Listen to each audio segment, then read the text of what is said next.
Bonjour, je m'appelle Chris et aujourd'hui je vais faire l'essai de la Subaru Ascent 2019.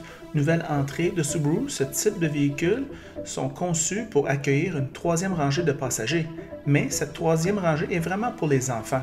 Les grands voyages en famille rendent ces types de véhicules pertinents et j'estime que cette classe offre beaucoup de chars pour l'argent. Le modèle entrée de gamme commence à 36 000 canadiens, plus les frais de transport, plus les taxes de vente et environnementales excessifs. Au Québec, il y a une surtaxe annuelle sur les véhicules qui coûtent plus de 40 000 destinée à dénigrer le travail et la classe moyenne. Le modèle de base est livré avec la technologie d'assistance de conducteur EyeSight, une climatisation 3 zones, des sièges avant chauffants, avec siège conducteur électrique à 8 directions et un système multimédia à 6,5 pouces avec Auto et CarPlay. Le modèle Touring coûte 41 000 et comprend un toit ouvrant panoramique, un système d'infodivertissement à 8 pouces, un système de climatisation arrière, un haillon électrique et le très important système de détection arrière et latérale. Cette Limited coûte 46 500 et vous livre l'impressionnant système audio HK, des roues 20 pouces, un volant chauffant et du cuir. Le Premier, 50 000 est doté de sièges avant ventilés, d'un vidéo avant et d'un rétroviseur intelligent. Les sièges capitaines sont standards sur le Premier et sont en option sur Touring et Limited. Regardez pour vous-même.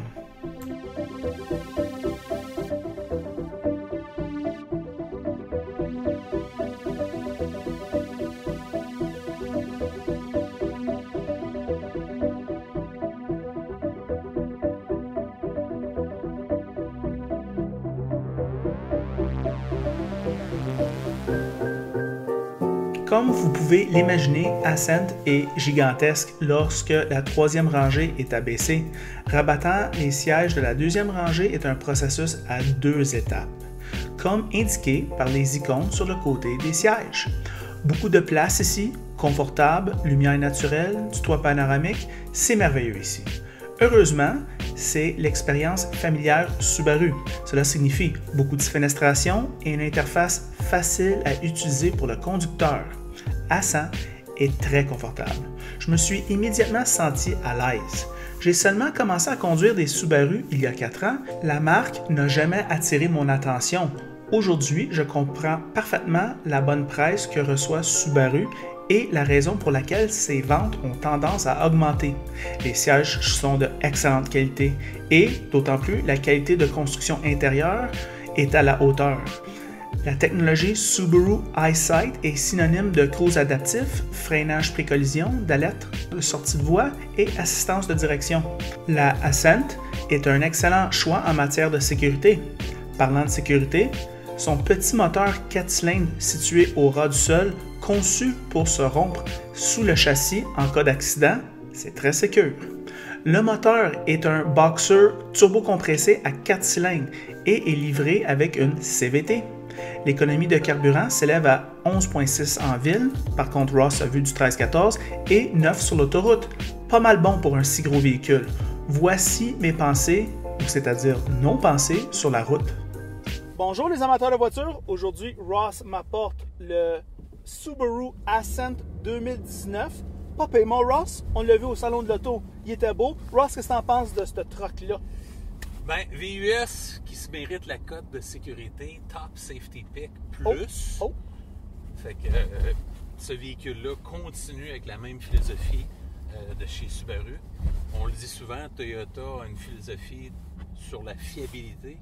Puis Subaru, ben eux autres, c'est vraiment, ils poussent beaucoup la sécurité active et passive. C'est vraiment une part de leur philosophie. L'habitacle confortable, spacieux, c'est très volumineux ici, là. Il y a de l'espace amplement pour tout le monde, surtout pour 5 personnes, avec beaucoup d'espace de chargement. Douceur de roulement quand même, très doux. Groupe motopropulseur qui est doux à ce niveau-là. On a un 2.4 turbo qui prend de l'essence ordinaire, ça. Fait que la plupart des moteurs turbo aiment avoir de l'essence suprême. Mais ici, Subaru a pensé... On sauve plus de 10%. Exactement, sauver de l'argent là, pour les familles qui achètent ce type de véhicule-là. Bon espace à la deuxième rangée également. Beaucoup d'espace pour les jambes, l'espace à la tête. En plus, on a le toit panoramique ici. Fait qu'à ce niveau-là, pas de problème. Capacité de remorquage qui est 2273 kg, ou si vous préférez, 5000 livres. Fait que pour un 4 cylindres, là, c'est quand même appréciable. Qualité de finition intérieure, moi, que je trouve qui est vraiment sur la coche. Du beau soft touch, une belle présentation de la console. L'infodivertissement qui est quand même facile à utiliser. Système d'infodivertissement qui est compatible avec Apple CarPlay et Android Auto. Fait que ça, je pense, c'est un plus. Ils ont compris. On dessert les deux plateformes. Il n'y a pas de problème. Merveilleux. Traction intégrale de Subaru, puis le EyeSight, la sécurité active et passive, très poussée sur ce véhicule-là. Les contres. Ben, l'espace restreint à la 3e rangée.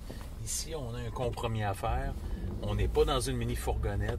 On est dans un VUS 3 rangées, mais c'est le compromis entre l'espace de chargement dans le coffre où je mets une 3e rangée. Puis l'accès à cette 3e rangée-là est un peu plus difficile. L'insonorisation aussi, on a un moteur 4 cylindres turbo, mais on le sent que l'insonorisation pourrait être perfectible à ce niveau-là. On entend un petit peu plus les bruits moteurs, les bruits de la route. Plus particulièrement en accélération. La direction que j'aurais aimé un petit peu plus... Et lousse. C'est un peu mou. Fait que à ce niveau-là, j'aurais aimé quelque chose de plus qui répond un peu plus directement. Sensible aux vents latéraux, surtout cette semaine, on a eu des vents un peu plus forts que la normale.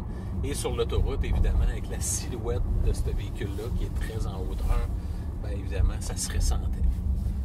La concurrence, Buick Enclave, Chevrolet Traverse, Dodge Durango, le Jeep Grand Cherokee, le Ford Edge, Ford Explorer. On pourrait inclure également le GMC Acadia, Honda Pilot qu'on a fait il y a quelques semaines, Hyundai Santa Fe XL. On a également le Kia Sorento, le Mazda CX-9, le Nissan Pathfinder, Toyota Highlander, puis on finit avec le Volkswagen Atlas qu'on aura dans un mois ou deux. Fait que comme vous pouvez voir, c'est une jungle, c'est un domaine ultra compétitif, un segment, un créneau d'industrie automobile qui est très compétitif. Puis Subaru arrive avec un produit qualité, mais il y a des joueurs importants. Fait qu'à ce niveau-là, ben, ça va être de attirer les gens dans les salles de monde chez Subaru parce qu'on est très habitué par les Crosstrek, Forester, Impreza. Mais ce véhicule-là est vraiment destiné au marché nord-américain. Quelles sont tes impressions, Chris?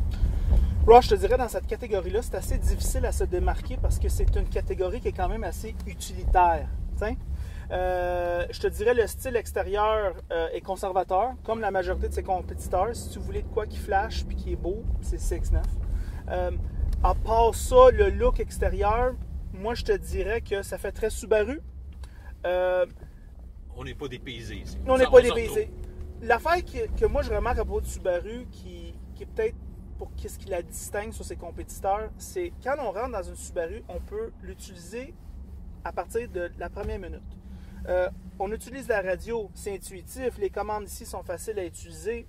Le cruise, les dessins sont évidents, j'ai pas besoin d'un manuel d'instruction pour savoir comment utiliser quoi que ce soit. Très facile. Très facile.